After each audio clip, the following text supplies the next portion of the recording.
Welcome to my channel. Stop and pay attention, because this story could change the way you see learning English and chasing dreams.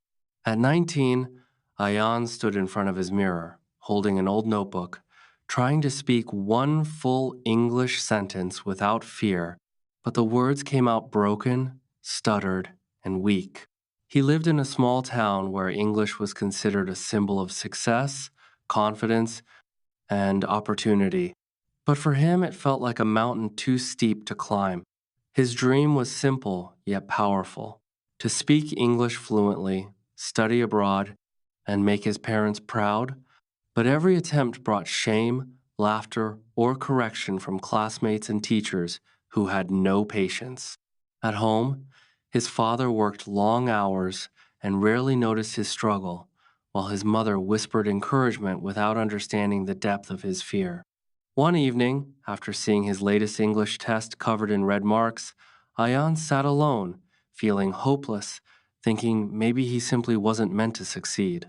He scrolled through his phone and stumbled upon a video of a teacher who said, "If you can feel failure, you can learn anything." Those words hit him harder than any ridicule. Something inside shifted. That night, instead of giving up, he promised himself he would start small. One word, one sentence, one day at a time. He spoke aloud in his empty room, every syllable shaky and imperfect, yet real.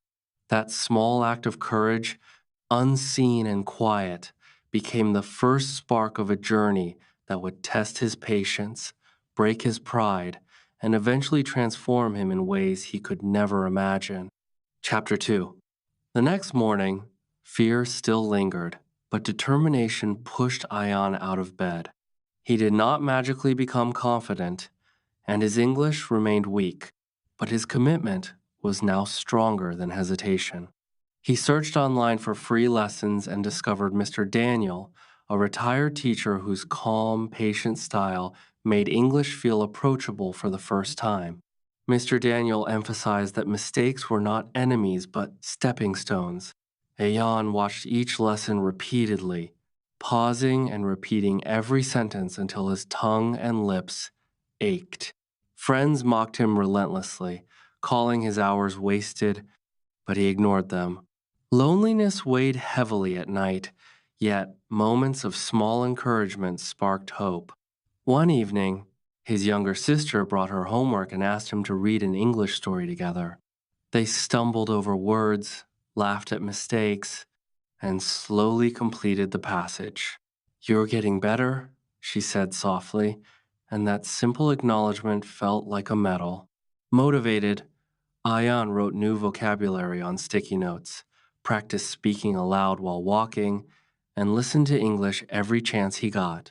Test scores remained low, and fluency was distant, but he was no longer afraid. English began to feel like a familiar friend rather than a monster. Each day, he realized, progress grew quietly beneath the surface, in the moments unseen, in the effort no one applauded. Even when exhaustion and frustration returned, he pushed through.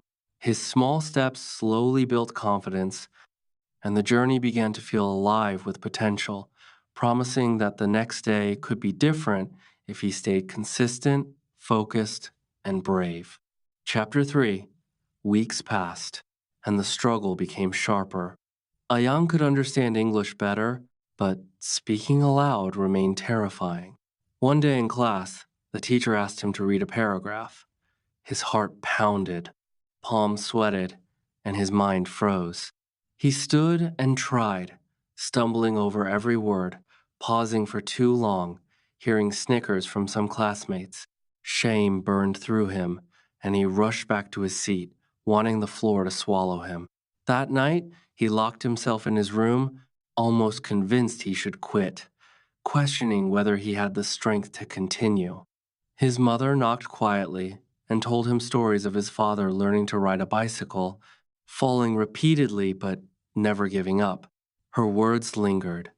Later, Ayan watched another lesson from Mr. Daniel, who shared his own story of humiliation and persistence. emphasizing that confidence is built from embarrassment, not comfort. The next day, Ayan joined an online speaking group where learners from different countries practiced together. His first attempt was shaky, full of pauses and errors, but instead of judgment, he received encouragement. People clapped and waited for him to finish. For the first time, English felt safe. Slowly, his sentences lengthened, pauses shortened, and fear lost its grip. Ayan discovered the first true lesson. Growth comes not from avoiding failure, but from facing it and staying present, day after day, word after word. Chapter 4. 3 months of daily practice brought tangible progress. He could follow movies without subtitles and form sentences more fluently, yet life tested him again. He failed an English interview for a part-time job. The interviewer said, "Your English is improving, but not enough." The rejection crushed him. He walked home silently, old doubts returning with full force. That night, he deleted his apps, convinced his dream was impossible. But the next morning, messages from his speaking group appeared.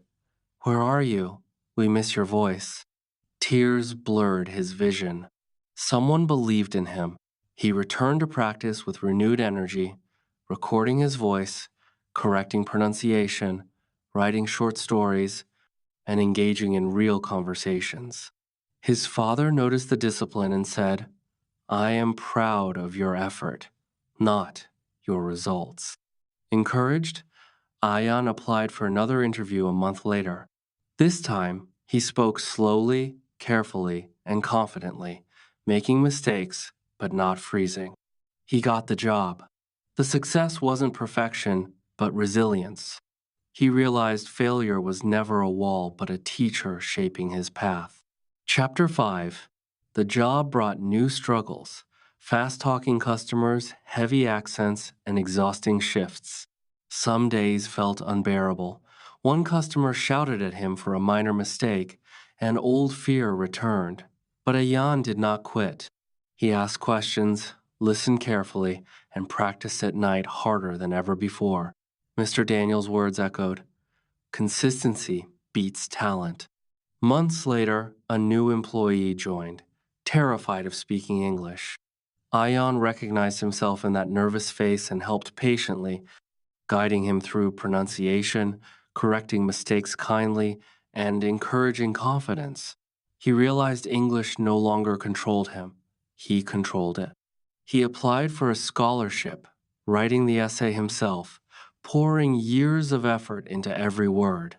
When the acceptance email arrived, he sat silently, tears streaming, overwhelmed by the proof that hard work, patience, and persistence matter more than innate talent.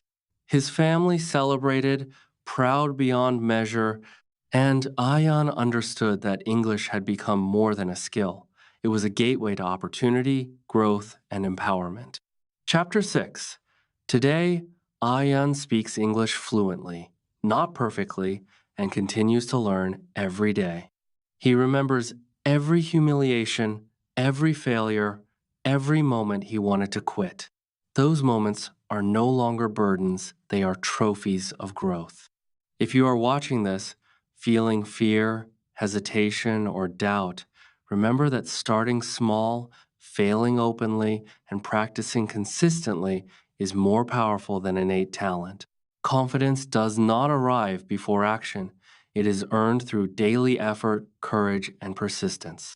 Speak badly, make mistakes, fail proudly, and try again tomorrow. Work hard when no one is watching. Believe in yourself when no one applauds. Take one step today, one word today, and keep moving forward. Your journey begins now, and your dreams are closer than you think.